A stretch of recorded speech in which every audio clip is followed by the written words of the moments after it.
Hi friends, welcome back to Telugu icon channel. Dare friends, Andhra Pradesh రాష్ట్రంలో DSC అభ్యర్థుల ధ్రువపత్రాల పరిశీలనకు కమిటీలు ఏర్పాటు అవుతున్నాయి. దానికి సంబంధించిన లేటెస్ట్ అప్డేట్ అనేది మన స్క్రీన్ మీద చూస్తూ ఉన్నాం. డేర్ ఫ్రెండ్స్, ఆంధ్రప్రదేశ్ రాష్ట్రంలో మెగా డిఎస్సి రిజల్ట్ అనేది విడుదలైంది. మెరిట్ లిస్ట్ తర్వాత సర్టిఫికేట్ వెరిఫికేషన్ జరగాలి. దానికంటే ముందు సెలక్షన్ లిస్ట్ అనేది కూడా విడుదల కావాలి.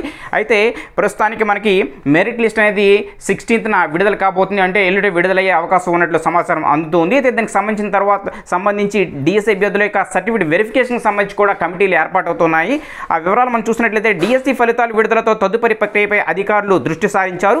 ఎంపిక జాబితా విడుదల చేసేలోపే అవసరమైన కమిటీలు ఏర్పాటు చేసుకుని సిద్ధంగా ఉండాలని విద్యాశాఖ డైరెక్టర్ ఆదేశాలు జారీ చేయడం జరిగింది. ఆ మేరకు జిల్లా విద్యాశాఖ అధికారులు ఏ కిరణ్ కుమార్ నేతృత్వంలో మొత్తం ఇది ఒంగోలు ప్రకాశం జిల్లాకు సంబంధించిన అప్డేట్ అన్నమాట. సో ఒంగోలుకి సంబంధించిన అప్డేట్ అన్నమాట.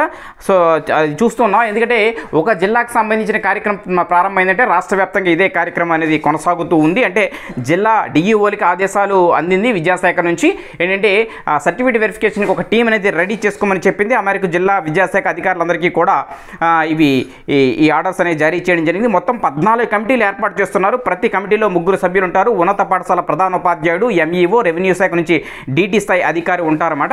అయితే వీరు ఈ సర్టిఫికేట్ వెరిఫికేషన్ అంటే అభ్యర్థుల యొక్క కుల ధృవీకరణ పత్రాలను సరిచూడడానికి రెవెన్యూ శాఖ నుంచి ఒకరిని నియమించనున్నారు. త్వరలో పరిశీలనకు ఒక వేదిక ఖరారు చేయనున్నారు. అంటే ఏ జిల్లాకి ఎక్కడ సర్టిఫికేట్ వెరిఫికేషన్ వెన్యూ అనేది ఖరారు చేయబోతున్నారు. ప్రతి జిల్లాకి ఒక వెన్యూని. అలాగే డిఆర్ఆర్ పురపాలక పాఠశాలలో తరగతులు జరుగుతున్నందున మరో చోట ఏర్పాటు చేయాలని కూడా, అంటే అది ఒంగోలుకు సంబంధించిన న్యూస్ కాబట్టి అక్కడ ప్రస్తుత దానికోసం చెబుతున్నారు. ప్రస్తుతం డిఎస్సి రాసిన ప్రతి అభ్యర్థికి వ్యక్తిగతంగా వారి మార్కులు మొబైల్ నెంబర్కు సంక్షిప్తంగా సమాచార రూపంలో తెలియజేశారు.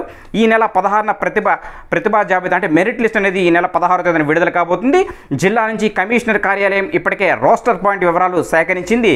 అంటే ఎడ్యుకేషన్ డిపార్ట్మెంట్కి ప్రతి జిల్లా నుంచి కూడా రోస్టర్ పాయింట్స్ అనేవి అందాయి. దాని ప్రకారం 1:1 చొప్పున ప్రతిభా జాబితా అంటే మెరిట్ లిస్ట్ అనేది ప్రకటించబోతున్నారు. జాబితాలో ఉన్న వారికి ధ్రువపత్రాల పరిశీలన పిలుస్తారు అంటూ ఇక్కడ మనకి తెలియజేస్తున్నారు. ఇది మనకి సర్టిఫికేట్ వెరిఫికేషన్ సంబంధించిన లేటెస్ట్ న్యూస్. ఇక సవరించిన టెట్ మార్కులతో డిఎస్సి స్కోర్ కార్డులు మరలా విడుదల చేశారు. అంటే కొంతమంది టెట్ స్కోర్లో చిన్న పొరపాట్లు, చిన్న మిస్ మ్యాచ్ జరగడం జరిగింది. అయితే వారికి 2 days అవకాశం కూడా ఇచ్చారు. కాబట్టి ఇప్పుడు లేటెస్ట్గా సవరించిన టెట్ మార్కులతో మెగా డిఎస్సి స్కోర్ కార్డులను వెబ్సైట్లో అందుబాటులో ఉంచినట్లు డిఎస్సి కన్వీనర్ వెంకట కృష్ణారెడ్డి తెలిపారు. అభ్యంతరాలు స్వీకరించిన అనంతరం సవరించిన టెట్ మార్కులతో స్కోర్ కార్డులు విడుదల చేశారు. వాటిలో ఏమైనా అభ్యంతరాలు ఉంటే అభ్యర్థి ఐడి నెంబర్ ద్వారా వెబ్సైట్లో వివరాలను సరిచేసేందుకు గురువారం ఒకరోజు సమయం కూడా ఇచ్చినట్లు తెలిపారు. అంటే మరలా ఈరోజు కూడా కొంత అవకాశాన్ని కల్పిస్తూ ఉన్నారు.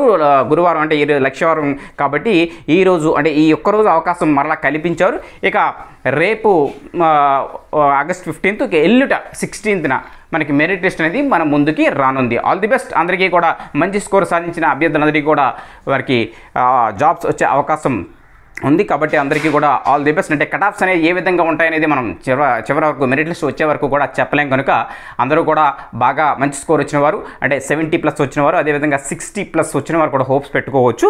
Okay friends, all the best. Thank you. By.